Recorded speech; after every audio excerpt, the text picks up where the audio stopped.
Lower to the grave, tell you like it is to your face. She don't play. Every chick down for it all. Know that she a boss. No competition, no loss. From the Midwest to the A, Autumn got you tuning in, no delay. Ooh, get you right every time. Keep you laughing on a dime.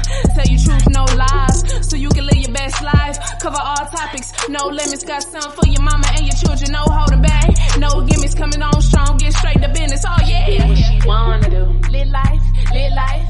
She live what she wanna do. Live life, live life. She live what she wanna do. Live life, live life. She live what she wanna do. Live life, live life, live life. Live life, live life.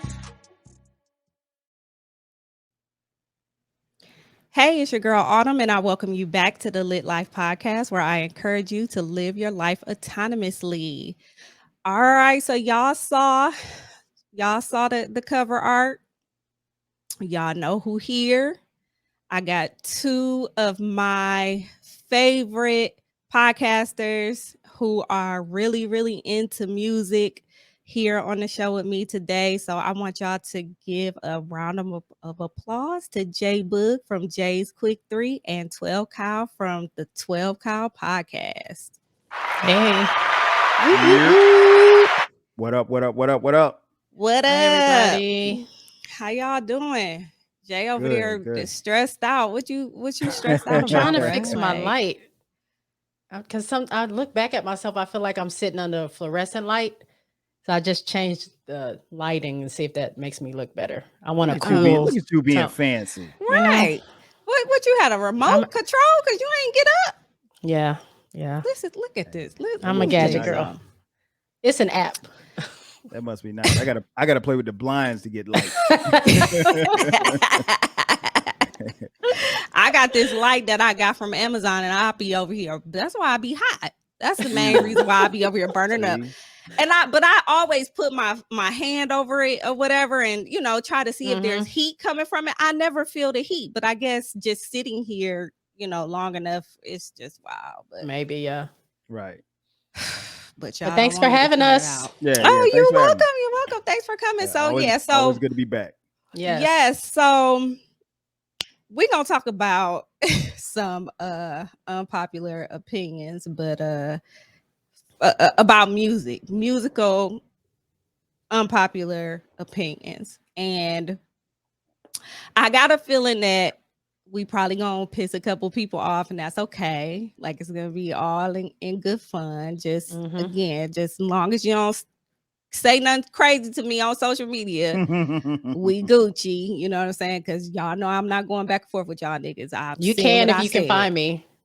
I don't Look care. at this one, right?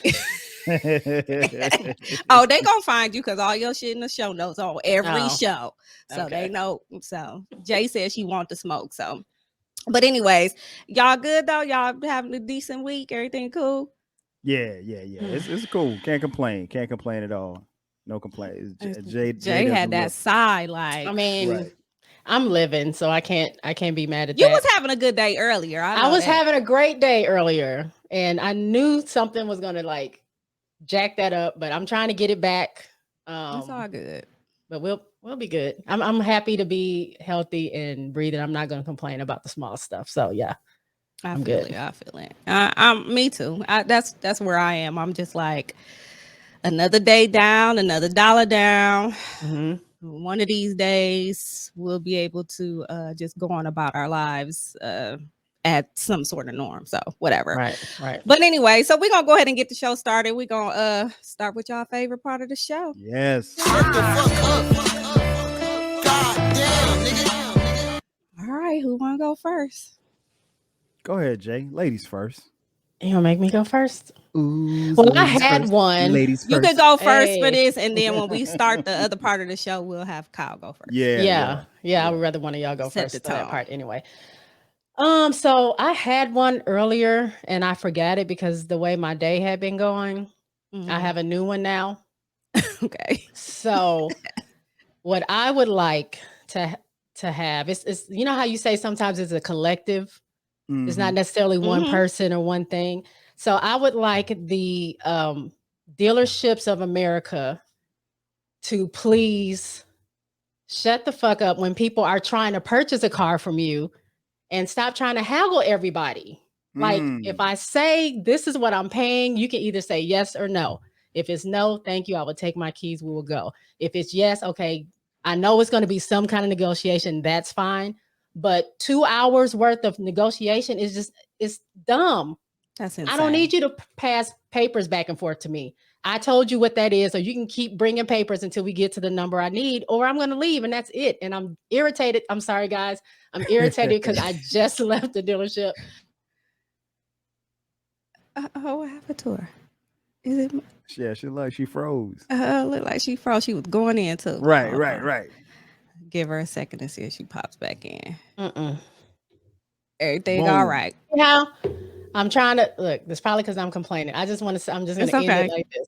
It's because where I left off. You got to start from the beginning because Autumn will have to cut it. Okay. Here's my award, guys. There you go. I need, because I don't know where you're going to edit this at. I need for dealerships across America, mainly in my part of Texas that I just went to shut the fuck up, because you guys are hagglers. And when someone's coming in to purchase, you should just let us purchase. And I was going into a rant because I just left a dealership. I was blessed to get a car. It was a car that I picked out as soon as I walked on the lot. This is what I want. This is what I want to pay. It's pretty close to what my old car was. Can we just do an even trade? I know I owe on that car. I know it's going to be a little bit more. I understand how those things work. Right. Don't haggle me. Do not haggle me to pay this or add this, or that you're really trying to help me out by doing this. I don't know how many times I said, I don't need this car. I can go. Like if you say no, that's fine. Just give me my keys. You're not going to hurt my feelings. I'm good. Like I'm not dying for a car. I will take my 2018 with the busted window, the crack through the windshield, and my one bad tire, and I will go somewhere else. I'm fine with it. It's been my car for a while. I'm good. So yes, it would be nice to have a new car, but I don't need it. I'm okay, right? I can get it fixed. I'll pay the deductible and get the windshield fixed. You're not doing me any favors. I know you need my car because there's a shortage in cars and you need used cars. Yep. I understand that. So you can lie to me all you want to, but I know what I know. And so I just want to leave. Just give me my keys. What did you say about the paper? What is it with that? He's like, you know how they go to the back or wherever they go to finance people? Sorry, my nose is itching. I don't do drugs. Okay. I promise y'all. It's allergies.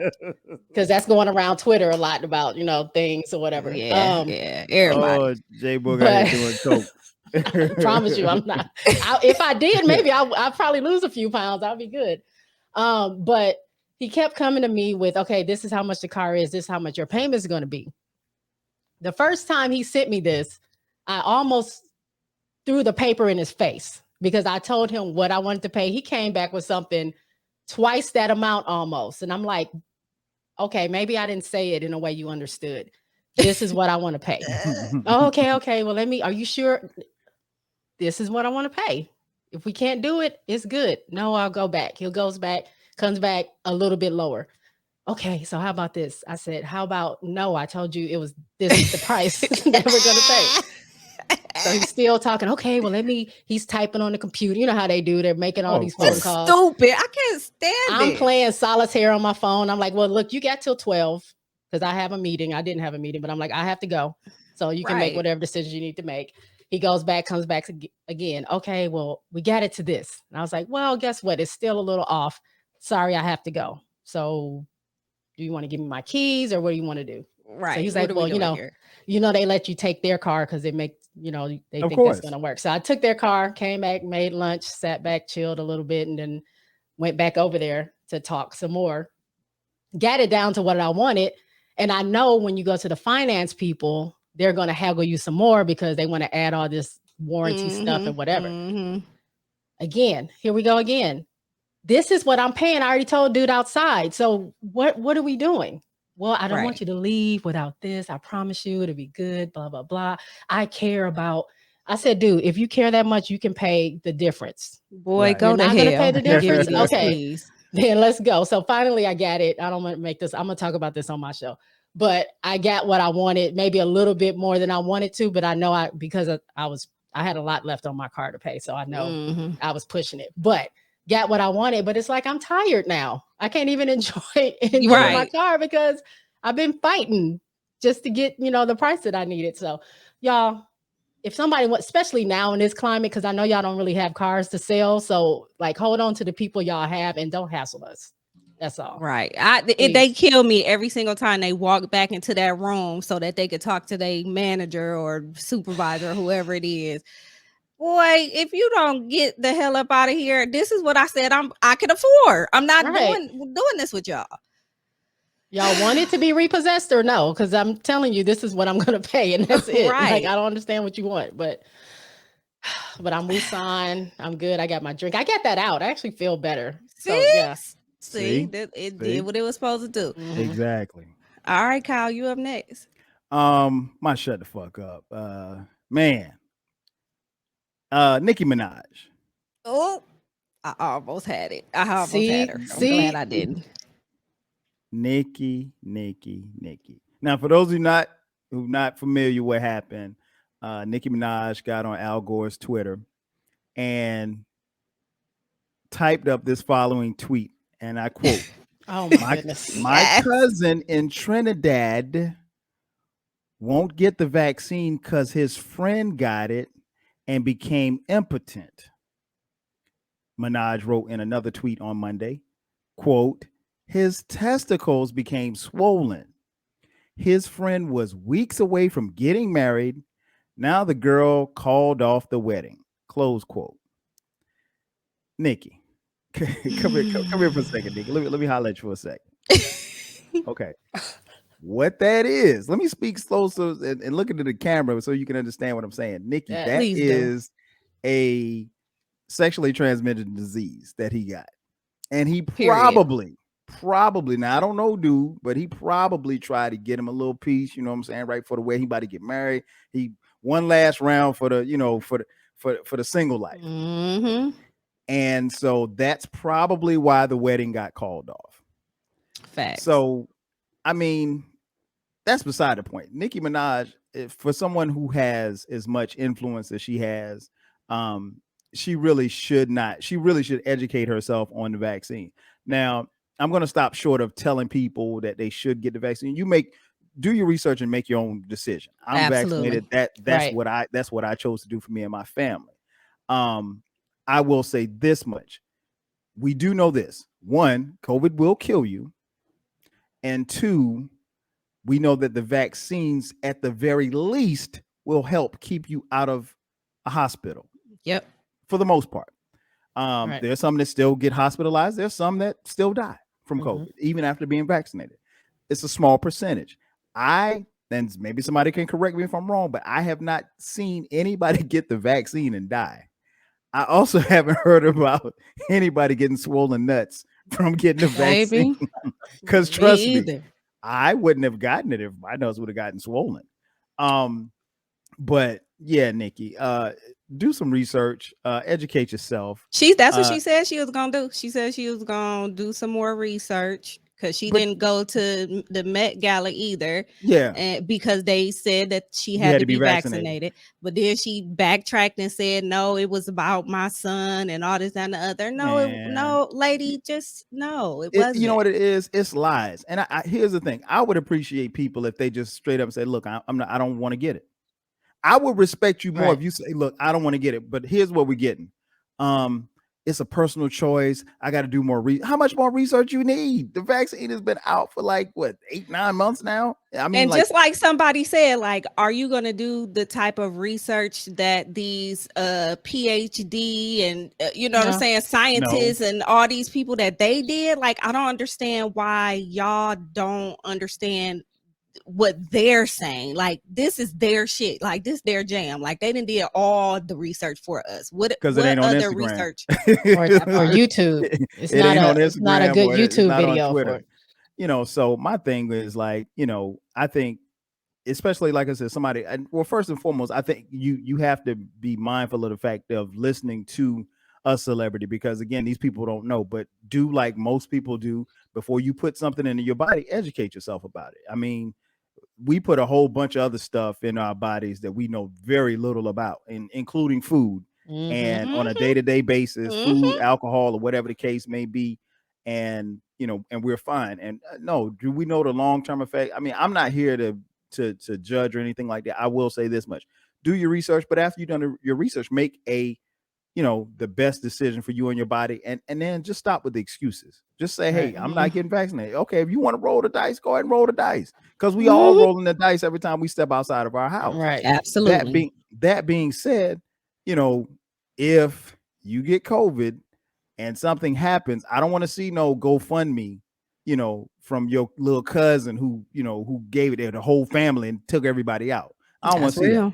So, Nicki Minaj is someone who probably, if she got COVID, I'm pretty sure they would give her probably something. She would get that the infusion, best they have. Yep. Yeah, she'd probably get something that would make sure that it didn't take her out. So, and we're not privy to that. So, use your platform for something other than, shaking your ass and spreading lies. And I'm pretty sure that there's a lot of famous people and entertainers that have had COVID that we don't even we'll never know about. Yeah, you never know. And there's plenty of them who've gotten a vaccine and they haven't said anything. And I respect that too. You don't have to go on a crusade for vaccines at this particular juncture. But to say something like that about your cousin and his friend with the nuts, I mean, come on, man. Just shut the fuck up. Question. So when did she say she was going to do research? Was this before or after she called Joy-Ann Reid a coon for calling her out on her show? I think this was after. Okay. Because all of this she pretty much said the same thing. Yeah, she's been going back and forth with Joy-Ann Reid. And she called her a coon and said called her Uncle Tomina? Something Thomasina. Like Uncle Thomasina. Something like that. Because she said the same thing Kyle pretty much said. Yeah. And Joy-Ann Reid said, I got 2 million followers. You got 22 million followers. She was like, why are you out here spreading this? And I mean, like a hit dog, a holler. Nicki Minaj should know better, but she doesn't. And, you can sit here and say that you're going to educate yourself, but until you actually do, man, just shut up. Just shut up. Man, they've been lighting her ass up. And they said, what was it? The VMAs? She ain't said she wasn't going to the VMAs, and somebody said it's probably a Chuck E. Cheese around there, and somebody mapped it, and it was a Chuck E. Cheese down the street. That's cold. They have been lighting homegirl. It's not good for her right now. No. So I think she should just. That's the time when you just got to get off the internet. Just get off the internet. Put your phone down. Get off the internet. But my message to Nicki Minaj: shut the fuck up, please. There you go. Oh, the barb's coming for you, Kyle. Hey, let them. You talking about somebody coming to your mentions? Wait till they get a hold of this. Hey, you know what? I'll do it like I always do. Ignore. Mute, right? Ignore. Now, what's up with Autumn? Autumn look like she frozen. I know. Oh, like she was about to say something. Right. I don't know if it's the site though, because it said I couldn't get back on the site. It might be that. All right, I appreciate y'all, because I just sat up here, my internet didn't went out. I don't know what happened. Like, I guess today is technical difficulties day. So if it go out again, I'm gonna just have to hop on this phone and we're gonna finish this damn episode up. All right. I keep my shut the fuck up award quick. I don't even know which Republican it was that said it, but they said unvaccinated lives matter. And y'all really can It was a state representative or somebody too. I can't even remember exactly who, but they definitely tweeted out unvaccinated lives matter. And I'm trying to figure out why is Black Lives Matter so fucking funny to everybody? Why is it so not talking about the shit that the actual organization, the bullshit that's been going on with the actual organization, but just period. Like, why? What made you want to joke about that? Right. I mean, they want to co-opt everything. I mean, that's all it is. Everything. Blue Lives Matter. I don't know. Midgets. White lives matter. Right. I mean, like it's been a bunch of them, but it's just like I was gonna add, pretty much add to what you were saying, Kyle. Like, honestly, listen, at this point, whatever, I don't even necessarily like, I'm not even necessarily like truly comfortable with them mandating the vaccine. Like you know what I mean? It just sounds, you know what I'm saying? But make your own decision. Do whatever you're gonna do and shut the fuck up about it. Like I'm not talking about it. I've been vaccinated. I'm not talking about it every other day. Like I'm not like this is not a thing for me. And I just keep seeing all of these posts and tweets and all this shit about, not wanting to get vaccinated. Okay, nigga, don't get vaccinated. Don't. Right. Don't. Period. Like I'm not gonna argue with you. I'm not gonna go back and forth with you about it. You know what I'm saying? If you want to take whatever the shit they was giving to the horses, if you want to take that, you can go ahead and be my guest. If you want to inject bleach into your bloodstream, do whatever the fuck. Or if you're just feeling like, you know what, I'm just still not comfortable on this, cool. Just shut the fuck up about it. I'm sick and fucking tired of hearing it. I'm so tired of it. We should not be fighting like this. Right. It's ridiculous. It doesn't seem real. It doesn't seem like this is real life. This is what is going on. Like every other day, I have to say, I feel like we're on the Truman Show. Well, every other day. You know what it is? It's good that we're podcasters and we're documenting this because trust me, 10, 15, 20 years from now, ain't nobody gonna believe this shit. Like you it's been unbelievable. Yeah, you couldn't tell the story when you sit down and you talking to your grandkids, your grandnieces, or whoever. You 70 years old. You like, man, let me tell you about 2020, 2021. Right. They be like, man, you bullshit. Like nobody would ever believe it. It's just like with 9/11. Like, it's been 20 years. So you see like the younger kids now. Like I was texting my son and I'm like, you were 4 years old when this happened. Like, and I'm watching it and just torturing myself, watching it over and over and over because it's unbelievable. Like to have witnessed, quote unquote, witnessed it. Right. It's unbelievable. And I feel the same way about COVID. It's just like this, you have got to be kidding me. Like this shit is really happening. This is really happening. Like, are we really we have zero control right now over anything, which is why I've been so passionate about just trying to be happy with the things that I can control. Right. You have to. That's all you can do.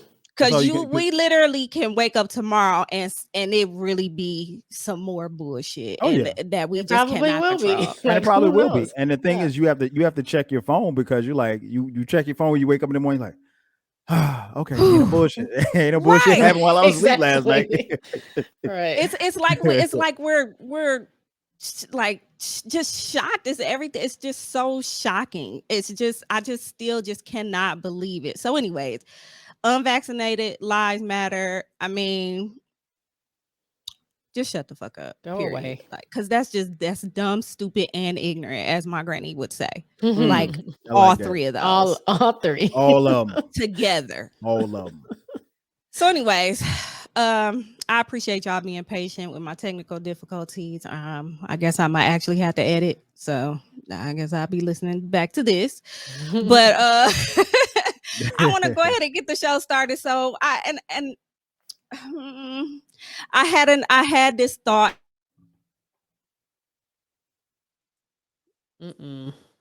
No, Autumn, no. Oh Lord. Is it raining there? Nah, this sky's open. It's like 84 degrees. So my mic and stuff just stopped working and my stuff. So whatever. What is going on? Somebody don't want me to talk about this shit. Can y'all hear me okay? Yeah, we hear you. I think it's the barbs. Ever since he said that, it's like right. Yeah, you're right. You're right. They're coming for you. They're coming for you through me. They're coming for me through you. Does it sound like funny in the back? Y'all hear the fan or anything? Okay, no. Cool. All right, we're gonna rock with it. Okay. Yeah. Boom. I'm back. Now I got this idea because there's just been so many music takes, right? Like we had all these people dropping music, especially like Kanye and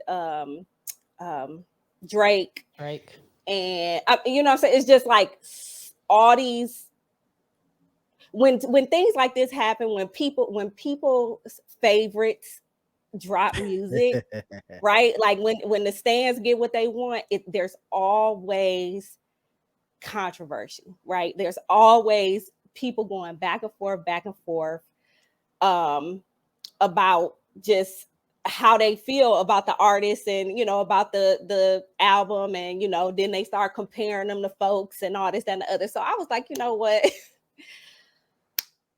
Some music has been made available, and it just made me think, like, I pretty much have a unpopular music opinion. And I reached out to Jay and Kyle and see if they wanted to do it. Of course, they was down. So we gonna each give y'all a couple of opinions that may be unpopular, and y'all just gonna take it. So Kyle, go ahead. Yeah, I if you follow me, you've heard me talk about this before. So I'm glad that let me brace myself. I get a chance to announce this on Autumn the Aries, the Lit Life podcast, because there's some people that's going to hear this that did not hear it on the 12 Kyle podcast. So unpopular opinion. I am a huge fan of Tupac Amaru Shakur. Oh my God, Kyle, what is about to happen? What's about to happen? Hold on. Wait. I don't know if I'm ready. Wait. Okay. All right. I'm a huge fan of Tupac Amaru Shakur. Big fan of his music. My favorite album is Me Against the World. I was extremely saddened when he was so tragically taken away from us some 25 years ago on September 13th, 1996. That being said, unpopular opinion, Tupac does not belong on any lyrical top 10, top 5 list. Oh. And I'm going to tell you why. Tupac wasn't lyrical. That's the thing that people get misconstrued. Tupac was very, very influential, but he wasn't lyrical. And I'll further my point. When I have this discussion with other Tupac fans, my fellow Tupac fans, I always say, give me Tupac's best 16 bars. And they can't. You know why? Because they don't exist. Because Pac was more influential. He was a great rapper. He wasn't a great lyricist. There's a difference. There's a difference between a lyricist and a rapper. I wish I had time to talk about it, but I come to the 12 Kyle podcast, I'll break it down for you. But nonetheless, I think he ends up on a lot of lists because of his influence and not because he was lyrically gifted. He's not as gifted as someone like, I don't know, Rakim or Nas or Jay-Z. Now, I will make a case that Tupac, I could make a case that Tupac is the most influential rapper of all time. But lyrical, no, you can't put him on any lyrical list. He doesn't have, you know, the body of work as far as his lyricism to put him there. And he doesn't have hip hop quotables. I mean, even a song like Keep Your Head Up, it is one of the most influential and impactful hip hop songs. A song like Dear Mama, you know, great song, top 50 song of all time in hip hop history. Influential, not lyrical. Unpopular opinion. I mean, I can see what you're saying. You didn't think he was lyrical when he was angry? No, because that was who Pac was. He was a dude that, and I really wish Pac was still alive, because I think even like how we were talking, Autumn and I were talking, me and Jay were talking earlier when you were off about, you know, like where we are in society. I would have liked to have seen Tupac in this society that we're in, speaking out about things, because Pac wasn't going to be quiet for nothing. You know what I'm saying? He was a rebel. He was, again, that speaks to his influence and his impact and his power. He had a lot of power. He had the power of words.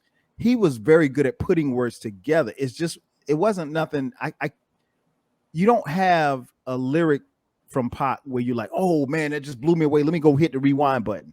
He doesn't have that in his discography. And it doesn't mean that he didn't write good raps, because he wrote great raps, dope songs. His discography is dope as hell. Like I said, Me Against the World is my favorite album, but lyrical, he's not lyrical. And I think fans, and a lot of the fans who get it twisted, are those who weren't around when Pac was alive, misconstrue that. So that's where I say he's not lyrical. Still an incredible rapper and one of my favorites, even still to this day. And I still listen to his music and I still love him. And I still wish he was here. And I think it's, fucked up that they took him out of here the way that they did. And the FBI was tailing Tupac the night that he was murdered. But that's another story for another day. Do you understand? Like, this man would be, I just couldn't even imagine him being here today. Oh my God. Like, can you imagine? You imagine Obama running for office and Tupac endorsing Obama, or if Trump running for office and I don't think he would have made office if Tupac was still here. I feel like he would have such of an impact to get us out and vote and in droves, like we had that excitement for Obama. I think because he would speak out against that, and you'd be like, yeah, Pac is whatever, and he might have, changed he had a the huge world. voice. And I mean, I guess the best way to sum up Tupac is he had a huge voice and a huge platform long before social media. So if you take what Tupac was at the time that he was here, and keep in mind his range of quote unquote stardom was only like for 3 or 4 years. And so he died in 96. So if you put him in 2021 and you give him Facebook, Instagram, Twitter, come on, man. It's a wrap. It would be so crazy. It would be so crazy. Oh, that's a good, all right. I respect it. She said she respects it.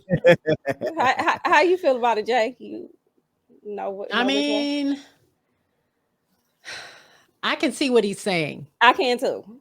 But I think, again, I agree with what he's saying, is that Tupac was so influential and such an impactful person that you want to put him on those lists. But I mean, he's right. Like, if you think about some of the lyrics, they are good songs, but is he a lyricist like he said, like a Rakim or a Jay-Z? Not necessarily. No. You know what I'm saying? That doesn't make him a bad artist or a bad whatever. No, it's just what he's saying specifically rings true. So I guess I can agree with it. It just hurts because, Tupac means so much to us. And people take it personal, and it's not personal, because again, I'm a fan. So I ain't gonna let too many people talk bad, and I don't even think I'm talking bad about you. I think that's I'm bigging him up, because people are gonna take it that way. I already know my friend is looking at this, and please don't block me because I said I agreed with him. Hey. I just want everybody just to remember when he said, "Die like a bitch when my album hit the streets," because these niggas ain't doing that these days. Are they? Man. Are they? No, okay. No, he said, "Die like a bitch when my album hit the streets." Like what? Yeah, bars. That's how I felt. He had some real stuff. Now it was, like I said, it wasn't super lyrical. It wasn't gonna blow you away, but it was real. And the thing is, probably more than most MCs, you felt everything he was saying. Yeah. So, Pac had a song called "Fuck the World." When he said "fuck the world," I mean, like, that was literally the anthem. You know what I'm saying? So you felt it. So, like I said, influential and impact. And I mean, I can make a case that he was there before he even passed. So influential and impactful. I think his legend only grew after he died. Mm-hmm. Yeah. So, but anybody want to smoke, at 12 Kyle on Twitter. Oh, all right. Yeah, make sure we gonna make sure we say that after every which one. Go ahead, Jay. What you got for us? Which one do I want to do? Well, since we're talking about people dropping new music, and I've been seeing a lot in the Twitter streets, Drake is just all right. To me. I mean, he's not a bad artist. He charts, but is he charting because his songs are catchy, or is he charting because he's all right? He ain't the artist of the decade to me. I love some of Drake's I want to call them CDs. I know I'm old school, but I love some of his albums. But I didn't even listen to this new one. I just have no desire. I just feel like he's gonna make something that is catchy. He'll make some stuff for the TikTokers. He'll make some stuff for, that'll and will make him money, because that's what it's about, charting and making money and blah blah blah. But I mean, a lot of his music doesn't move me in that way. So I know as soon as he drops, he will clear everything. He will hit, like, I think I just read he just broke a record for his album having the most number ones. He broke Michael Jackson's record, 9. Right. He has 9. I think the record was 8. So he broke Michael Jackson's record. But if you think about it, streaming versus Michael selling pure albums is different, or singles. But soon as he drops, he's shooting to the top, and he makes, he makes the music people like. But me, Drake's he ain't my favorite. It's rapper. Easy. It's so easy for people to chart, because people who love them are gonna listen, and if they're not really feeling it, they're gonna listen back just so that they can try to find something to feel. So they're gonna keep listening to it, and then you're gonna have people who are like just straight up haters, and they're gonna listen to it because they want to have something to hate on. So this is how these streams are getting accumulated. It's not just regular folks who like music. It's 2 extremes. So them numbers to me, they just don't really mean anything. Not for real. No, I'm with you. I think it's misleading, because if you think about it, to stream, it doesn't cost you anything. I mean, like, I have a Spotify, I pay for Spotify, but it doesn't. If I say I want to listen to Drake tonight, it's not going to cost me a dime. Now, when you're talking about, like you said, Michael Jackson, or in that era, when you had to put down $10 for a tape or a CD or whatever the case, or album, that's different, because now you've invested your money into it. If it don't cost me nothing to listen to Drake, then I can listen to it all day. I'm paying $9.99 a month to Spotify. I'm not paying Drake. He will get some type of compensation. But even now, the people who, Drake streams this and he streams that, or Nicki Minaj streams it, they can't tell you how much a stream is worth. We knew if you bought an album, if you bought a tape, or a CD, you know how much it was. That counted as one sale. You might have to get, 1,000 streams to get $1. I think it's 1,200. I did the math on it one time. 1,200, or it might be a million or something, but that equals one pure sale. So it's a lot of streams that equal. So it's misleading. And I mean, like, I saw the thing that you were talking about, as far as like him being 8 records in the top 10 or something like that. I mean, that's good, but I mean, what's the top 10? What's Billboard 100? That's associated with radio. Who listens to radio now? I mean, I haven't listened to radio in like 15 years. Right. So those numbers and stuff, while they, I guess for this digital generation, that's okay, but it's misleading though. I mean, I agree with you. I think I don't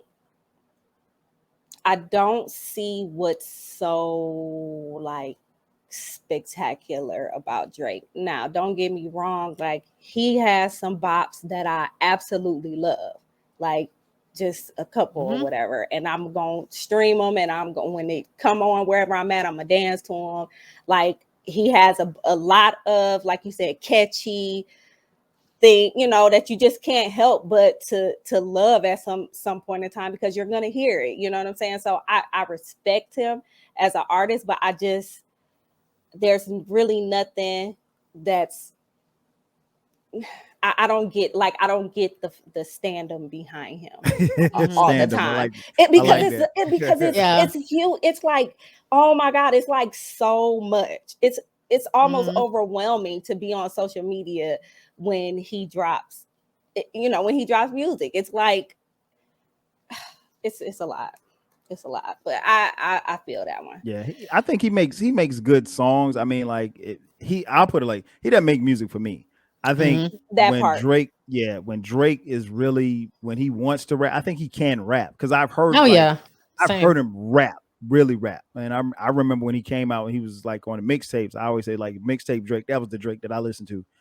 He doesn't make music for me. So no, that album that came out, I'm not listening to Certified Lover Boy. I mean, to each his own. It ain't for me. So you'll never catch me like streaming his albums or anything like that. If I'm in a car and something comes on, I might listen. I might not. Depends on whoever else is on the album with him. But you're right. I understand why he's as popular as he is, but we come from an era where popularity just that don't mean nothing. Whitney couldn't just be popular; she had to be able to sing too. Fact. Janet couldn't just be popular; she had to be able to sing. Michael Jackson, the list goes on and on. Luther Vandross wasn't just popular; when it came time to sing, he had to sing. Right. And so with Drake, he's singing, he's rapping, he's appealing to an audience. So I get it, but that ain't my cup of tea. Yeah. One day I might listen to this new album. I don't know when, but it's just not, to me, it just seems too commercial is not the right word, but it's like if I'm listening poppy to it right now, I would be jumping on the bandwagon. Like I'm not interested in listening to it other than people talking about it. Right. And it just seems like that's what he is, kind of like just that commercial success. And like you said, he can rap. I think he can rap. Take Care is one of my favorite albums by him. I like the flow he has, but it's just a lot of money grabs, I feel, is why he's popular the way he knows. He's a good marketer. He knows what to do to get that money and get those sales or whatever it is that he's doing. So he's a good businessman in that sense. It's just, for me, there's other rappers that I think are better than him. And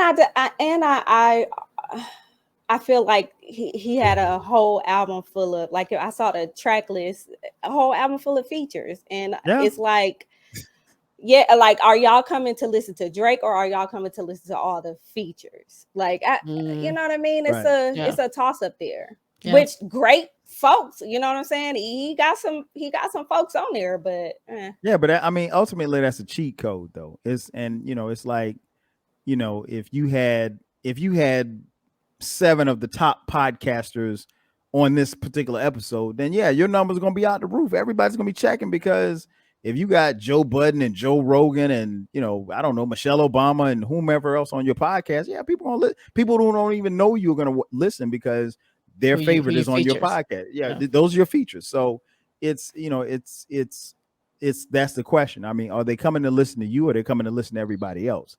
Right. And if you can't make an album without all of those features, then that says a lot about you, to me, as an artist. But again, it goes back to what Jay said. I mean, that's the poppy way of doing it. He's pop, so he's beyond rap now. He's a pop star. He's a pop star that makes rap music, I guess. Yeah, that's a good way to look at it. Yeah. So my first one is not directed at any like particular group or person or anything like that. But here's my unpopular opinion. Let me start it off like this. So y'all know the song Renegade by Jay-Z featuring Eminem. Eminem didn't. I need you to hear me all the way out. Hear me all the way out. Eminem did not wash Jay-Z on Renegade. And here's my reason why. Why does it have to be a competition? Jay-Z got Eminem on the damn tape. I know it's a whole bunch of backstory to it too. Like, it was somebody else's song and all this, that, and the other, whatever. But anyways, they collaborated on this this song. Mm-hmm. It was a collaboration. It wasn't a battle rap. It wasn't like, you know what I'm saying? Like, it wasn't a beef or anything like it wasn't a diss track with each other on there. They collaborated to make this record. Why is it that when people have features, everybody is listening to whose rap was better? Like, or not even necessarily whose rap was better, but listening so that they can say, oh, so and so washed so and so. I don't like that shit. I know that's it. I know that everybody, I know that's everybody jam. You know what I'm saying? And for the record, I do like Eminem's verses better than Jay-Z's on that song. And it's actually one of my favorite songs by either one of them. But I just don't like that it had to be a competition for folks, because I don't feel like it was a competition for them. That's my first unpopular opinion. I mean, the whole competition thing, I'll just say, I think that's just an inherent thing that happens with rappers, especially if you have like your favorite rapper on the track that, you're looking to see how well they do against someone else. Like recently, I guess there was something leaked on Kanye's album with Andre 3000 did a rap on his.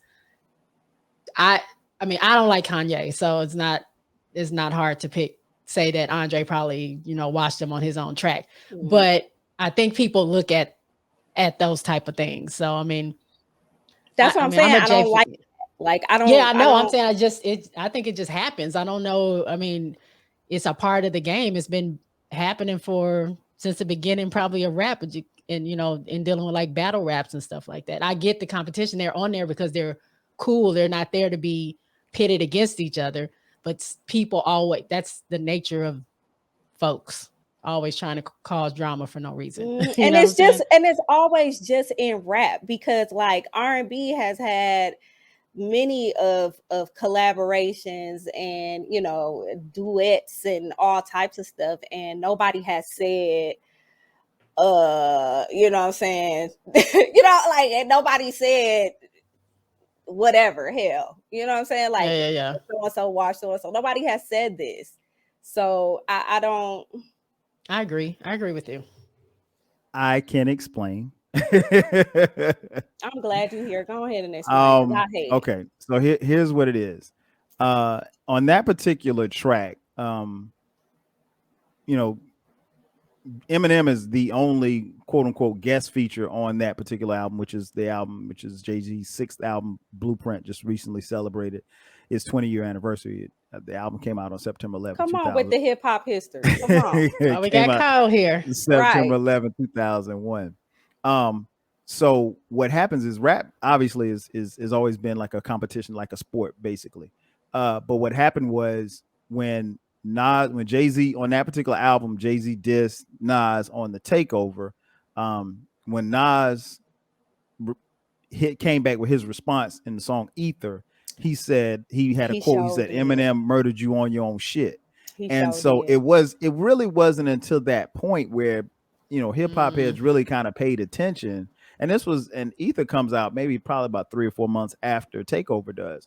So it wasn't until then where people went back and was like, oh, man, he did murder Eminem. Eminem really did murder. I mean, when you listen to it the first couple of times you listen to it, yeah, it's clear that Eminem had the better verse. But I wouldn't say he murdered him, but he definitely had a better verse. That's I think is one of the better verses Eminem's ever spit, personally. Facts. Yes. And I'm not even a big Eminem fan like that, but the boy can rap. But I think what happened was once Nas said that, people got revisionist history. So it was like, okay, oh yeah. So, but it's always been competition. And partly because there was an era from what we call the golden era of hip hop from the mid 80s up probably to the early 90s, where you really didn't have a lot of people collaborating. You didn't collaborate with other people on your track. One, because outside of your crew, one, because that just didn't happen. And two, because rappers were always territorial, so no, you wasn't going to get LL rapping with, Chuck D, even though he was cool with Chuck D from Public Enemy. They weren't going to be rapping together. You weren't going to have Ice Cube rapping with King T, and then like toward the early to mid 90s, that started happening where you started having collaborations and things of that nature. And so it almost, just as rap fans, you always look at it like, oh man, such and such was better than him on this track. I mean, like I'm a big Outkast fan, so people have always been like, oh, well, Big Boy, he wasn't as good as Andre on this track, or Andre. I mean, and they're not competing with each other. Right. The only people I've ever heard talk about competing was the cats from Wu-Tang. They said like on every album, each member was trying to bust the other member's ass while they were writing the rhyme. And so, but that's competition within their camp. That's not them competing with someone else. So to answer your question, I think that's what it is. It's just competition.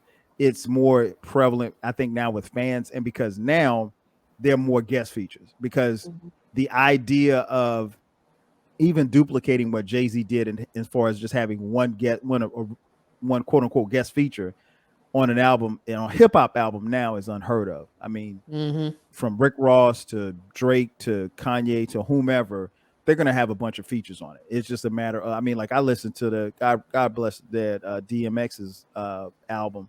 And I mean, I think it might be like 16 tracks. And I think he might be on by himself on one track. And so I personally, I was a little disappointed because I want to hear, I tune in and hear the dog. I don't want to hear all these other people. But I understand that, music is rap has moved in a way where this is something that's become popular. So, but that's why people say Eminem murdered him, because Nas said it, and Nas said it in Ether. You're right. And it just kind of took off. But not even just him. I think I'm speaking overall. Now, I do remember definitely that whole thing, but I'm just saying overall, because like that's, it's, if there's a feature, people are listening to see, who watched who. And I'm not feeling that. Yeah. All right, Kyle. All right, I had to save the other one because it's gonna be bad. It's gonna be real bad. So mine also deals with hip hop. There's a theme here. If you are a rapper and you consider yourself to be a good rapper, well, really, if you're a rapper, no one else should ever write your rhymes. Period. Ghostwriting is never will be, never was, never will be acceptable in hip hop. I know that the guy that we just spoke of, the little light-skinned guy from Canada, I know people write his rhymes. I don't know how y'all made him the hottest dude in the game, but hey, that's what he is, I guess. People write his rhymes. You're not an MC if someone else writes your rhyme. Now, this doesn't apply for singing. Yeah. Somebody, Usher can write a song for Beyonce, and that'd be cool. Nobody's going to bat an eye, and Beyonce is going to kill it, and it's going to sell numbers, or she's going to tour the whole nine. That's fine. Neil can write 10 songs for Beyonce. Nobody's going to bat an eye. Who cares? I'm sure that he has. But in hip hop, you cannot let anyone else write your rhymes. Period. It should never happen. It's happened, obviously, but you lose respect and credibility when you let someone else write your rhymes. And, and I'll use Puff as an example. Y'all call him P. Diddy. I call him Puff. Puff is not a rapper. So I'm willing to bet that probably 90% of the raps that we've heard Puff spit over the years, somebody else wrote them. I mean, think about it. He had Jadakiss with him. He had Biggie with him. He's got rappers around him. He's always had rappers around him. So, you want Puff to write a verse? You want Jadakiss to write your verse? I mean, come on. So, with that being said, no, Puff's not a rapper. But if you consider yourself to be a rapper, nobody should ever write your rhymes, and ghostwriting is never acceptable in hip hop. I don't know who these new cats are that think that's okay, but I'm here to tell you it's not. Nobody should never write your rhymes. Period. Unpopular opinion. I feel like it's one thing to not be able to freestyle, but it's a whole nother thing to not be able to put pen to paper. Facts. And because there's so many great people that do it, right? And you can tell, you know what I mean? Like it's why I agree. I agree with that. And just about everybody in the game they got ghostwriters. Yeah, it blew my mind when I heard that. I was like, huh? It was like, yo, yeah, Safari wrote that for her. I'm like, huh? Wait a minute. Okay, so Safari's Nikki's boyfriend, and he's writing her rhymes. You want the barbs at your doorstep? Right. I mean, they come for me. My shit taken down. Hey man, they can come for me. You can, but she's a rapper, but she's not. You're not. To me, you're not authentic. You're not authentic if you're letting somebody else, because somebody else is doing your work. Again, songwriting, singing, that's different. I don't care what country country music star wrote somebody else's rhymes. I don't care. Right. But for rap, no, you got to write your own stuff. I mean, what LL look like letting somebody else write his rhymes?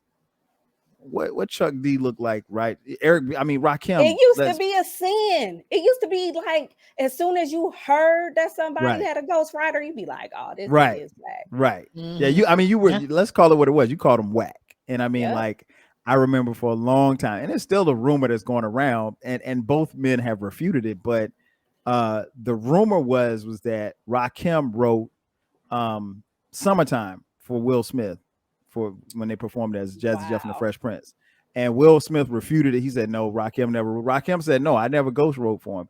And I mean, you can say what you want about Will Smith as the Fresh Prince, as a rapper, but I feel pretty confident that he wrote his. Now, again, he wasn't no super lyrical guy, but he was entertaining, and he did his thing. But to be respected, I mean, I lose all respect for you if you can't write your own rhymes. And I should have had my gunshot prepared. Well, I mean, hey, because these folks, I mean, they love them. They loving them though. They love. I mean, I hate to shoot down. I guess it's right now it's about sale. I mean, it's about streams and sales. Who cares who writes? Yeah, I mean, to these people, the real ones know. Mm-hmm. So you're right. So wait, let me ask you a question though. Then, go ahead. How do you feel about knowing that Jay-Z wrote the song for Snoop and Dre, Still Dre? I think he wrote both verses because Snoop has talked about that before. I'm sure I know Snoop has wrote a lot of his own rhymes, but do you feel a way about them having Jay-Z write their whole song? Yeah, I mean, well, not Dre, because Dre's not a rapper. I mean, we knew anytime Dre or Easy rapped in NWA that Ice Cube was writing rhymes. Ice Cube and MC Ren wrote for NWA. Mm-hmm. When I heard that about Snoop, I was surprised because Snoop, like Autumn said, Snoop can freestyle. And so, I mean, like, Snoop is one of the better freestylers that we've seen in rap. But yeah, to me, that knocks Snoop down a few pegs, man, because I lost some respect because I'm like, you right there with Dre. I mean, like, you don't need no motivation. You got the best right here with you. I mean, so there's no, and I mean, that's such a banging ass track and it's so infectious. I don't understand how you get Jay-Z to write over that, so but that took Snoop down because I lost some respect for him on that one. And when you hear something like that, you automatically, if that person is a if they're a rapper too, like, you automatically hear them through these words and you be like, damn, that did sound like him. Right. I mean, and it doesn't really sound like, I mean, hitting the corners and the lows, girl, that don't sound like something Jay-Z would say, but he's a lyrical wizard, so he might have just kind of twisted it and just give it that West Coast feel. But I to answer your question, Jay, no, I wasn't feeling that. Damn. There'd be, if I'm Snoop, there's no way I'm admitting that. No way. He was fine with. I mean, well, here's the thing: is the time is context too and timing. This got leaked out, I guess, over the last couple of years, right? So so in this era right now, today's era, that's cool, But if this had come out in '99 or whenever that song came out, you're right. Snoop would have been done. That'd have been like, man, get your ass out of here. All right, Jay, who you about to piss off? Okay, let me see. Okay, I'm gonna go ahead and say it. Just go ahead and say it. Just rip the Band-Aid off and say it. This is dealing with R&B. I love everybody in the group. I really do. Whole group. I'm referring to a group, but Kelly was the best one in Destiny's Child to me. I'm sorry. Like, I love, like, Beyonce is a star. She is the queen. We know this. She's set her, she's light years ahead of everybody else. But if we're talking about Destiny's Child, Kelly, to me, performance-wise, voice-wise, her part in DC3, it was just more consistent. And I just loved Kelly. I don't know. It was just, I loved her tone of her voice. I love the way she sang. I didn't feel like it was forced upon us. I just felt like she was playing her part, and that's that. So I know people will probably cancel me for that. But that's just how I felt. And I was there. Like a lot of people that are mad at part of the Beehive weren't born yet. Right. We were front and center. We were front from and the center. beginning of outside. Destiny's Child, before they became DC3, before there was the Michelle and the Farrah and all these other people. So for me, Kelly has always been my favorite if we're dealing with that group. I love them all. I have all their solo albums. But the coming for you. Kelly was it for me. I've always said, and I'll say it a million more times, that it took me a long time to like become a Beyonce fan. Right. Same. It took me a long time. And one thing though about her that I noticed was the change in her voice. Like, now Beyonce can fucking blow. Now I cannot stand when these folks be saying that she cannot sing. I have seen her live. She can sing. She can blow. It is what it is. Early on though, like when she was like you said, I feel like Kelly had the better voice. I feel like Beyonce's voice changed when she started, was it her first solo, the one that had Signs on there, Dangerously in Love. Yeah. So because I remember when I first heard Signs, and I was like, who is this? Like, I mean, I'm in love with the song, right? I'm like, damn, this shit is lit. I love this song. And I'm like, well, who is this? And I literally had to I went to work that day, and there was a DJ there that I used to work with. And I asked him, I'm like, who sings this song about the zodiac signs or whatever? And he was like, that's Beyonce. I was like, why she sounds so different? Like she definitely sounds totally different. Like as the years, it's like whatever like vocal training she has done, it is, and she didn't sound bad. I don't want to never say that. Yeah, she never sounded bad, but she just sounds totally different. But I gotta agree, like, and a lot of people back then agreed with me, because I've had conversations when I was in college and coming in from high school to college, we had those conversations, and I would say like, Kelly is my favorite. And I was like you, where I had to grow into being a Beyonce fan, because it was clear with her dad being the manager and all those things that, she had that superstar power. That Absolutely. Was, I mean, that factor always there. But I felt it was a lot of like, let's get her out there, and these other two are just kind of like the backgrounds. But for whatever reason, I would hear Kelly when I'm hearing the songs or see her on the screen, and I was drawn to her. So, they're all great, but yeah. Can I be a guy for a second? Go ahead. I like Kelly because I thought she looked the best in the group. Same. I'm not even. I mean, Absolutely. I'm not even going. I mean, I never really got into Destiny's Child. Never really got into Beyonce and her music. I will say this much though. I watched the documentary. This was not the Homecoming documentary, but the one that she had before this. I think it was on HBO. Yeah. Yeah. Life is But a Dream. Is that what it was called? Saw that. Something like that? Yeah, something like that. I watched that documentary, and I had a total, like, I didn't disrespect or anything like that, but I had a total different opinion as far as, I mean, like, I was like, man, she is on her grind. She's like a hustler for real. And I knew that she talked about that type of lifestyle and who she was in her music, but I never listened to her music. I mean, I know the hits and stuff like that, but I can't tell you any Beyonce B-sides. But I grew a newfound respect for her and her hustle. And she talked about, her struggles in marriage and her struggles with, just kind of, it's something she said to the point of like, and I'm paraphrasing here, like in the industry, like she was, with men, if they're aggressive, if they're assertive, they're lauded for that. They're given props for that. But in the industry that she's in, if she's aggressive and she says what she wants and is demanding, she's a bitch, or she's difficult to deal with and stuff like that. And I never really thought about it from that aspect, or hearing it coming from her. But I gained a newfound level of respect for her and her hustle and her grind. And she was just more than just a voice and a pretty face. She got to where she got to because she worked her ass off. And that's not to say that the other members didn't, but I think after a while, a little while in Destiny Child, you saw who the star was. Mm-hmm. But when they first came out, yeah, I was checking for Kelly because she was cuter.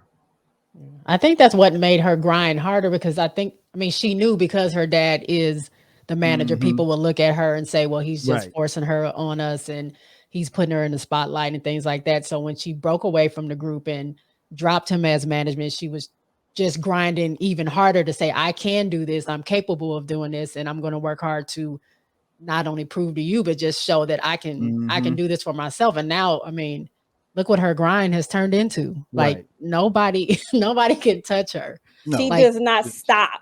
She does not stop. It's admirable. Like I just like I wake up in the morning and I'm like, I can't even I'm like, let me just pull this laptop into bed. Like I don't even like I could not imagine, you know what I'm saying? Like I could not imagine her lifestyle. Like she definitely has everything because she has worked for that shit. Like, and she doesn't have to. Like she still grinds as hard today as she did back then. She doesn't have to. Like she could never make another song or never do another performance and she would be living the best life that anybody can probably live, but she still will grind and practice and make sure everything is perfected from the lights to the, I saw the homecoming thing and even the Life is But a Dream, because that's what she was saying, is like when she was telling people, no, you got to do that over, people would call her a bitch, because if the man was saying that, it'll just be like, oh, okay, let me fix that light. But for her to say it, it's like, wait a minute. But she's like, I want it the way I want it, and I shouldn't have to say this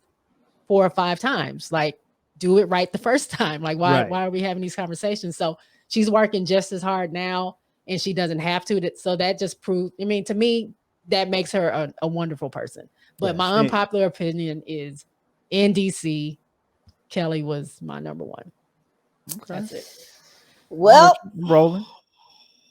Let me go ahead and get this off my chest. Spill it. You know what? Y'all can give me the smoke. I don't give a fuck. It is what it is. So here's my unpopular opinion. I am happy to see that we have, or not we, but they have been able to bring Aaliyah's music back. I think it's great. You know what I'm saying? Like, Aaliyah has some songs that I truly love. Like, I definitely earlier today listened to all 3 of her albums. I just want y'all to know that I do not believe that she would have had the star power that people think she would have had before she passed. Her music did not age well. Like, there's a few songs, like I hit, the little heart on Spotify and a couple of the songs to put on my playlist, because a couple of songs that I just really, really love from her. But overall, like, it did not age well. And I think people probably might have realized that when they released this. You haven't really heard too much more about it, right? Like, we have not heard a whole lot. Like, when they released the one album, and then they waited, and then they waited, and then they released another one, self-titled, and then you are not really, and I think her last one, with the self-titled one, that was probably the best one, but I just don't like. There's people literally like comparing her to Beyonce. She wouldn't have done that. I just don't feel like she would have done that. Like, she could sing, but you know what I'm saying? Like, it just wasn't. Listen, my unpopular opinion is her music didn't age well. What are you doing? And she wouldn't have had the star power. She probably would have still been relevant. Like, she probably would have still been making music, but I just don't think she would have had the star power that everybody thinks that she would have had. And you know, I ain't trying to, you know, shit on the dead again. I absolutely love her. But you Like, just did it on the I dead, love her. though. I didn't want Add to. Autumn the Aries. Yeah, I'm not trying to speak bad on her name. It's basically what I'm saying. I'm talking about what other people have got this in their head, this delusion that she would have been like another Beyonce, and that's just not true. Did y'all listen when it came back out? You mean when her stuff was re-released? Uh-huh. I think I listened to a couple of songs. I never went back and listened to the albums because I remember having her first album, but you know, that dude was on that album, and I don't listen to him, so I didn't go back and listen to it. I'll say this: I think you're on to something. I think you're on to something because I think when people pass, especially our celebrities, and she was one of the first celebrities that we lost, you know, that I can remember that was like almost like a contemporary, because we're not the same. She's younger than me, but you know, still. She was our age. Yeah, she right. So I think how can I say this? I think when people die, especially the way that she died, I mean, we didn't lose people like that. So I think that made her legend even bigger, you know, and she was more celebrated, and rightfully so. Absolutely. But maybe, just maybe, the music wasn't as good as you probably thought. And we talk about that from time to time on the podcast. Like, sometimes you can go back and listen to something, be like, in fact, I have a podcast coming up, me and Eclectic did, where we talked about the albums, the hip hop albums that got 5 mics. And then, like, when you go back and listen to them now, they really weren't 5 mic albums. Like, maybe they were, and some were classics in their time, but they're not classics. Now, they weren't all time classics. And I think with Aaliyah's music, I think we realized, like, she made good music, you know, but I think she was probably just really scratching the surface as far as where she was going to be, and she just wasn't there yet. Now, as far as Beyonce, okay, let me ask you this: if there's a family tree, picture this family tree. If there's a family tree and Aaliyah has a branch, wouldn't Beyonce be an extension of that branch? Yeah, she would be. So there you go. I think if Beyonce, so basically, if there's no Aaliyah, then there's no Beyonce, there's no Destiny's Child. Wait a minute, hold on. Will you agree with that? If Aaliyah doesn't happen, if she never exists, do we get a Destiny's Child? Yeah, we still get a Destiny's Child. They were out around the same time, actually. Weren't they? Were they? Maybe she came out a little bit before, but I remember both of them hosting something together. So they were artists around the same time. I think I have to. I think so too, but I believe that there would have been, even if she came like way before them, I believe that Destiny's Child still would have been a thing. And I believe that Beyonce still would have been a thing. Like, I just don't. And again, even just like I was just talking about Beyonce, I think Beyonce, like I said, she when she branched out and started doing her own thing, she, you know, the music was a little bit different. You could tell she was putting a little bit more into it, and I kind of feel that way a little bit about Aaliyah's last album. Like I said, I think that the last things that she did, they, you know, it was decent. But honestly, going back and listening to those 3 albums today, I was like, this, what is this? What are we listening? What is this? Like, we was like, we was jamming. We were not jamming to this. Yeah. So it just made me realize that I had to been skipping, because I know that I was not listening to. Or maybe it was good, but it wasn't as good as you thought it was. It could. I mean, and that happens. That happens. I mean, like, and that's not to say that the music didn't age well. It's just your ears are different. And I mean, like, she wasn't. I will. The thing that I said when she passed was she was just scratching the surface on where she was trying to go. So she wasn't. So no, she wasn't the, you know, international superstar. She wasn't there yet. But that's not to say that she couldn't, because she was doing movies, she was doing music. She didn't have the benefit of social media. And I think if you drop her in 2021, I mean, who knows? And I mean, if she doesn't get on that plane, we never know how this thing's going to play out. So I feel you. I can't necessarily say that you're wrong, and necessarily can't say that you're right either. But I don't think you're wrong. That's my song. That's my story. I'm sticking to it. Well, let me say, I don't think you're wrong.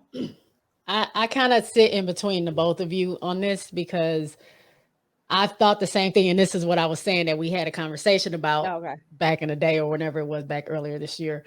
So again, I feel we may feel something different because we were there. Aaliyah was 1 year younger than me. So Aaliyah then wasn't this mega star because she's our age. She's just doing, we like Aaliyah. You know what I'm saying? We're jamming to her. We can relate to her, but it wasn't like, this standum. Leah didn't have stands back. Not many people had stands back then, but Aaliyah didn't have stands. She was just not just getting started. She was doing her third album, but she was just starting to grow into her own. Like you said, she passed when she was 22 years old. We don't know what her path would have been because she was just getting started. She was just getting into movies, doing The Matrix, doing, what was it, Queen of the Damned or something like that. Yep. Doing Romeo Must Die. And then it was just really cut short. So we don't really know where she would have gone from there. She could have been a mega superstar. We don't know, but I know living in it and not just seeing it through YouTube and social media, she wasn't that mega star. Doesn't mean she wasn't talented and she couldn't have been that. But I think, like you said, social media and just people's memory, sometimes, what do they call it? We romanticize the past. Of course. And we think of things. And I credit the young people because I think it's the young people really that are gravitating to that. And that's great. People that didn't even know they didn't know who she was when they were born, that they're gravitating to her now and they're carrying now. her legacy. That's great, but they're living through a lens that they didn't live and they don't realize that. So listening back, I didn't listen to One in a Million, but I have all her CDs. I have her tapes. Like I was an all right fan. Like I didn't, it's a little iffy. It was a little iffy on the first one, but when she did the One in a Million, and then I really became a fan, which is crazy. And I tell my friends that all the time when we talk about that. I wasn't a really big fan until right before she passed away. And I felt like that's how I made my peace with her, because I was finding like, yes, Aaliyah, look at this, More Than a Woman, and like Rock the Boat is getting ready to come out. Her album's jamming. I love it. I love the way she looks. And then, we lose her tragically. But I feel like she was on her way. We just don't know where, but she wasn't this major star that they're trying to, I guess, make it seem like she is or maybe would have been. And we never know. And we're listening with different ears. Like, again, I grew up with TLC. I think TLC is one of the best groups ever. But are the young stans really caring about what TLC was? Or, I mean, there may be some people, but not a lot. So, I mean, that's me. And that's what my thinking is in this 2021, and it's different ears and different things. So does Ain't Too Proud to Beg, does that sound as good back then as it does? Does it sound good now as it did back then? We're listening with different eyes and ears. And I guess it's just a perspective that we have, but I agree with both of you on it. I'm just in the middle. And I also just kind of feel like I am, when it comes to music, it's so hard for me to listen to new music, y'all. I don't know why. Same. Like it's so hard for me to do. And I can admit that nostalgia is my jam. You know what I'm saying? Like I'm going back and I'm listening to, so I too was excited. You know what I'm saying? Like, okay, we can bring, and actually I think I have, like, I don't have her CDs, but I have like music saved on a hard drive, and I'm pretty sure all three of her albums are on there. But it's just like listening back, it's just like, what was really going on? Right. And it's, I mean, again, I hit the heart on a couple of my favorite songs, like Sweet Street Thing. That was my shit. Like, okay, that was, but yeah, I'm like, I can't listen to that no more. It hurts my heart. My shit. I didn't. Was he in there? He's in the whole thing. But he did all the background. He's in the, he's on it. Damn, man. Yeah, This nigga is age the ain't nothing but a worst. number. Yeah, when I listen to that, Why I is used he to like sing that this? to the top of my lungs. everybody I love did. me some Strict Thing. Man, And Everybody also did. think yeah, that but anyway, that was my shit. That Mhm. like it was a couple of other ones, and it's just like, wow, like, damn, Aaliyah, you was really, really jamming. Like, I appreciate her contribution to the culture, like the outfits she wore. She had everybody wanting to sag and put in a sports bra, and the shades and all this. Like, she was definitely Don't forget about the abs. Oh yeah, I ain't had that. So I ain't had that. But she, you know what I'm saying? She was definitely like, she was the shit. Like she was doing it. But I just don't like, in listening back, it's just like, I don't feel this comparison to somebody like a Beyonce. Even I don't back, think it should be. I don't feel that. Like, and there's so many people that's like, oh, she would have been, I don't know. And I don't know, maybe they're Beyonce haters that are saying this, but I've seen so much of it. I just think that we should just appreciate the fact that her music is on streaming services now, and we can enjoy whatever songs we want from her. Right. But I just don't feel like I said what I said. Hell. Well, I mean, it's not a fair comparison when you think about it, because Aaliyah, I didn't even notice until you just said it, Jay. If she passed away at 22, she came into the game at what, 15, 16 years old. So she was like 15. So she had a small body of work as compared to somebody like Beyonce, who's been around since she was what, 17, 18 years old, and she's now what, in her 30s, 40s. Well, I don't know how old Beyonce. Like, that's what I'm saying. Like, we don't know, but do y'all think that she would have? It's hard to say.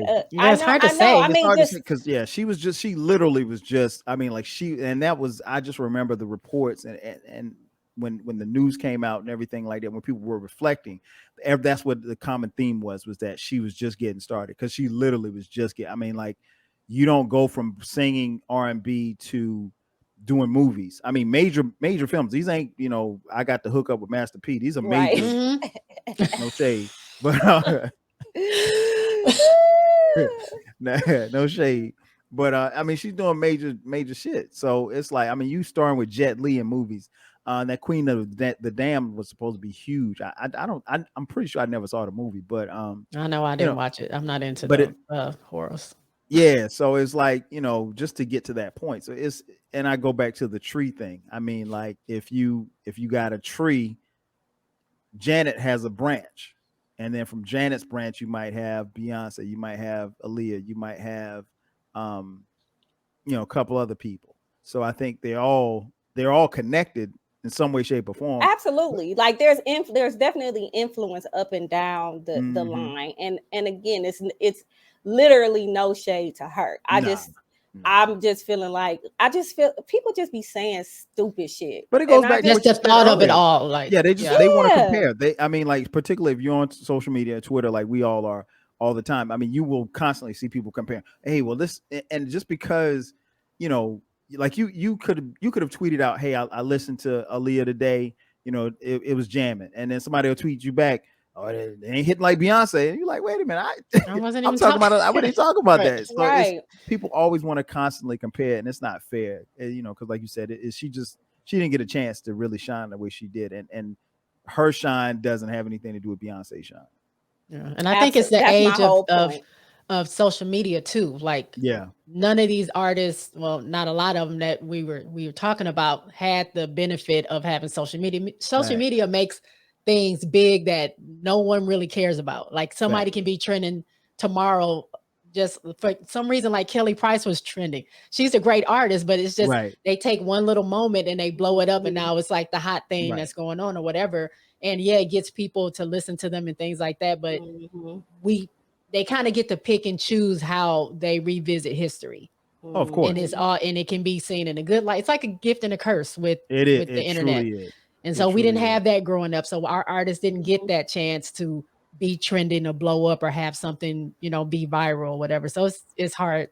I just want people to enjoy the music. And again, like, for me, I don't feel like, like y'all said, we're listening with different ears. To me, that just translates to it. To me, it didn't age well. Like, I'm not gonna go and I'm a listen to the songs that I want to listen to and be happy about that we have, you know what I'm saying, that we can now listen to her and keep her legacy alive and whatever, what have you. But all of these like hot takes, I from people that weren't even around. That were not even around. Again, and there's something like you were saying, like some people are going back and listening and they're like appreciating her, but they're making it so like oh my God, like she was like a Michael Jackson or something right in there. Like, these are the type of tweets that are coming out, and it's just like, and maybe that's what it is for me. She was just starting out. You know what I'm saying? We were there. We grew up with her. So So what did y'all go back and watch? Like, what are y'all like? You see what I'm saying? It's just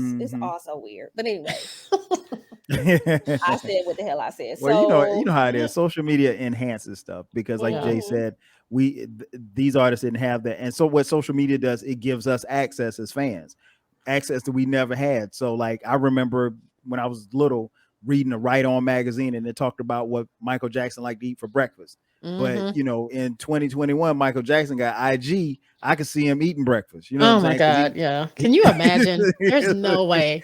I can see Michael Jackson sitting there eating breakfast with Bubbles over there. He got a woman over there. He's chilling. So blanket. You got blanket. Yeah, you know what I'm saying. So you got all kind of access. Wherein back then, we didn't have that access. So the mystery and the intrigue was even more, because we didn't have that kind of touch to our stars or our athletes or our entertainers or whomever. So, but I to your point, Autumn, I think in a way it's good that some of these younger kids are going back and listening to that, and then maybe it's an indictment on the people that they see now, and they're like, oh, I listened to Aaliyah, she sounds 10 times better than Snow Allegra or 10 times better than whoever. Well, I'm not gonna say that, but I know. I mean, I get what you're saying. No, I get what you're saying. So I think it's always good when they go back. I mean, because we didn't have the advent of social media, but when we got to a certain age, I know a lot of us of this era, we went back and listened to some of the music that our parents listened to. So so then I was like, damn, this Isley brother slapping. I didn't know what Between the Sheets was when I was 7.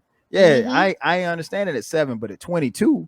It sounded dope, and it sounded even doper once Ice Cube rhymed over it. You know what I'm saying? So that was one of the benefits of, even when you go back to hip hop, when you talk about sampling, when we heard it was those artists taking records that I heard growing up when my parents were playing cards or had people over and playing music around the house. Now all of a sudden I'm hearing these sounds in the music that I listen to being rapped over.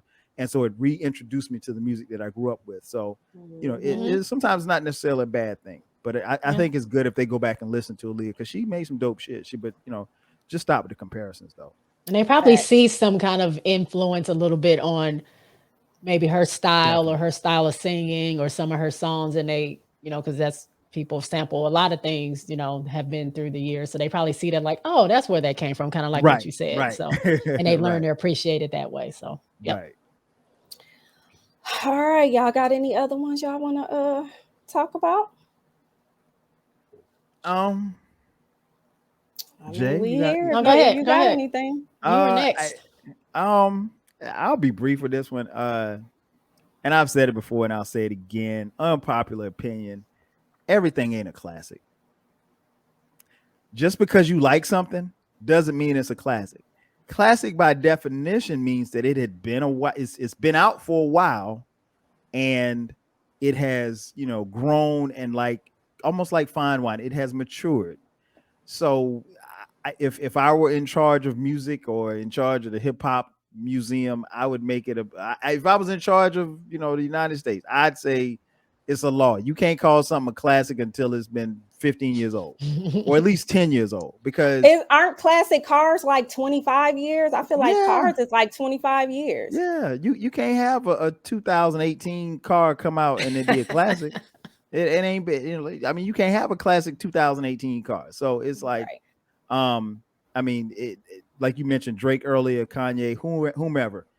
Do yourself a favor. The next superstar, rapper or whoever comes out with a song on Friday, when they come out with the album, wait till like later on in that day and type in their name in the Twitter search bar and then type in classic and see what comes up. Oh man, this new Future's out. This is a classic. It's been out for 7 hours, bro. How's it a classic? How? It's a classic. And what happens is, these kids, and I hate to call them kids, but these young people, these young whippersnappers, everything ain't a class. And just because you like something doesn't mean it's a classic either, because it's a lot of stuff that I like, that it's not classic. I mean, I like Heavy D's first album. I love that album. It ain't Paid in Full, or it ain't it ain't a classic, but it's a great album. But it can be great without being a classic. And I think people tend to attach themselves to the music so much and make it so personal. Like, if you say something ain't a classic, what do you mean it's not a classic? It's not a classic. Just because you like it don't make it a classic. And everybody ain't a legend either. No, no. The word legend is or a genius. Way too much. Oh my gosh! Please stop talking about Kanye. Please stop talking about Kanye. I'm just saying everybody's in that one. I didn't say who. Kyle said who. I didn't say who. Well, I mean, but that got thrown around. The fact that he came out with this album that took like 2 months to roll out, and all of a sudden he's a genius and this is a classic. I'm like, man, y'all. And here's the thing that bugs me out is that it's dope for 2 weeks, because that's about as long as it's on your timeline. That's what I was just about to say. It's on your timeline for 2 weeks, and then after that, nothing. Oh, such and such dropped the verse of the year. Okay, it's September. Who dropped the verse of the year in April? Because you ain't even listening to them no more, and it's not even listening to them no more. That's the thing. It doesn't stick. And the people who are sitting and waiting for this music, right, and they happily get the music, they get it, but it's not sticking to them either. They're proving a point. They're definitely proving a point. Well, I'll put it like this, and I'm sure you guys can appreciate this. When you're cooking something, you can cook it on the stove, you can cook it in the microwave. If you cook it on the stove, it's gonna taste a whole lot different than it does you cook it in the microwave. I've tried to make macaroni, and I've kind of messed it up, but that's beside the point. But cooking it on the stove and cooking it in the microwave, two different things. And so, like you said, it doesn't stick. It doesn't. We want music to stick to your ribs when you digest it. Yes. I think that's what any music fan should want. That you should want the music that sticks to your ribs. But in this microwave era of music, all it is just something that's just hot just for as long as it's in the microwave. And I mean, I don't care what you cook in the microwave. You can cook it in the microwave and leave it in the microwave. It's only going to be hot for a little while. And then it's gonna get stale real fast. It's gonna be hard. It's gonna be lose the heat real fast. Yeah, it's the like flavor ain't there. It just does not stick. And then you move on to something else. So, at the time of this recording, that's a good analogy. Thank you. At the time of this recording, it's Drake and Kanye. But 2 weeks from now, they'll be talking about something else. Yep. MC That's Wingtip. a good one. You be cracking me up. Wait, you said Wingtip? MC Wingtips. He's coming out with a new album. It's gonna be hot. All right. Okay. I think this might be, because I was teetering between two different ones, but I'll just say this. And it may be unpopular, maybe, I don't know. But this is how I feel. People think they love these artists, but they don't love the artists. They're loving these producers. Ooh. Oops. Damn. That's who it is. Ooh. Damn. Because that's bars. Right. You don't know what they're saying half the time. It doesn't matter what they're saying. You have not told a lie. You have not told a lie. Long as it makes you boogie and it's Metro booming or London on the track. Like I know the producers more than I know. Yeah. I don't even know these people, but I know Metro booming when I hear it. Right. Mustard. Because I hear it. London on the track or DJ Camp or whoever. And where are the artists? Yeah. Where y'all at? You're not right. You did not tell a lie. And somebody's feelings gonna get hurt behind that. And I'm gonna round it out. I'm gonna round it out because I'm kind of piggyback off of that. I'm gonna round it out here.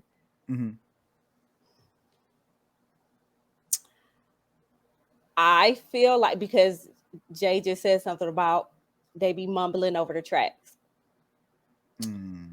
I feel like in the newer hip hop artists, that a lot of these women are better than these dudes, because you can't understand what the hell they saying. You can hear every single thing that Meg says. Can you not? Is she articulating shit? You can hear every single word she says, and it makes sense. Right. Now, yeah, I never I just sat here and told y'all I don't listen to new music. Right. I never in a million years thought that I would be a fan of a Meg Thee Stallion. Like, I just never ever thought that I would be a fan. I be listening to her, I'm like, she is really telling these bitches something. And you can hear every single thing that she says. You can hear it. Like, what I don't understand I don't understand, like, are you depressed? Is that why you're mumbling? Like, why are you, I can't understand. It's still going on. It's not something that just, because, the mumble rap started a few years ago, but it's still going. It's like a whiny, but it's they'll change it up a little bit, but it's the same. And it's the dudes, they'll up the tempo a little bit, and they still saying the same shit that nobody understands what they're saying until you look the lyrics up. So it's like, but it's these ladies, you can, at the very least, you can hear what they're saying, and it makes it for a better song to me. Right. Well, you know what it is. If you have a dope beat, it doesn't matter what you're saying. Right. So, and that's to Jay's point. If you have a dope beat, and I tell my sons all the time, all these beats sound the same to me, because it's just an 808 and a hi-hat. That's all you hear is 808. He can walk past me and I can hear it, the 808 and a hi-hat. But yeah, it's there's no, and here's the thing, that goes back to something I said earlier about with the streaming, because you're not financially investing into this music and this genre of music, you don't care. Because trust me, if you had to pay $12 to hear somebody mumble, baby, you wouldn't. But because it's free, shit, you don't care. You don't mind listening to a 12-track album when only 2 tracks are good. And I think that's been kind of part of one of the reasons why music has suffered the way that it has once everything's gone digital. But you're right. No, if I'm going to listen to you rap, I want to hear you rap. I want to be able to decipher what it is you're saying. I mean, no, I don't hear all that. I just don't. So I'm with you 1,000%. So you're right. It's popular. That was popular to me. It may not be popular to everybody else. Right. Well, I want to thank y'all for coming and dealing with my shenanigans and all of our technical difficulties that we had today. And so before we get out of here, Jay, go ahead and tell them where they can find you for the smoke. All right. Hey guys, this is Jay from Jay's Quick 3, and you can find me. You can just go to my site, because you can leave a voicemail if you like to get it off your chest. Go ahead and say it with your chest on my voicemail. As soon as you go on my site, jsquick3pod.com. That's JS Quick 3 pod.com. All my episodes are there. All my socials are there. It's really easy to find. There's a microphone on the actual page. Click on that. You can leave me a voicemail or email. And then Twitter is Jay's Quick 3 pod, and Instagram is Jay's Quick 3. So pretty easy to find me if you want. But I mean, I'll debate you a couple times and then I'll be bored. I'll be done. Right. All right. All right, Kyle, let them know where they can get the smoke from. You can definitely find me on social media at 12Kyle, the number 12 KYLE. The podcast is everywhere you can find podcasts. It's called the 12Kyle Podcast. I talk about a little bit of everything. Talk about a lot about music, relationships, marriage, dating, sex, growing up in an era where there was no internet. So I give funny stories about that as well. So a little bit of everything. So yeah, check me out. The podcast drops every Thursday at midnight. From time to time this year, we've been dropping bonus episodes on Sundays at midnight. So definitely subscribe. If you want to, engage into something that I said on this podcast, again, hit me up on Twitter at 12Kyle. But if you have a good comment, I'll respond. If not, I ain't going back. You might get 2 tweets. That's it. I ain't got no more than 2 tweets. After that, I'm gonna ignore you or block you. Just depends. And it's your girl, Autumn the Aries. If you hear, you know exactly where to find me. You know, you can find me on Twitter at Autumn the Aries. My Instagram is still Autumn the Aries, but I also have the Lit Life podcast page that I never do anything with, but it's there. It's mine. litlifepodcast.com. You can leave a voicemail or email or however you want to do it. But I'm gonna let y'all know right now. I said what I said. I'm not going back and forth with you niggas. So however you feel about it, it is what it is.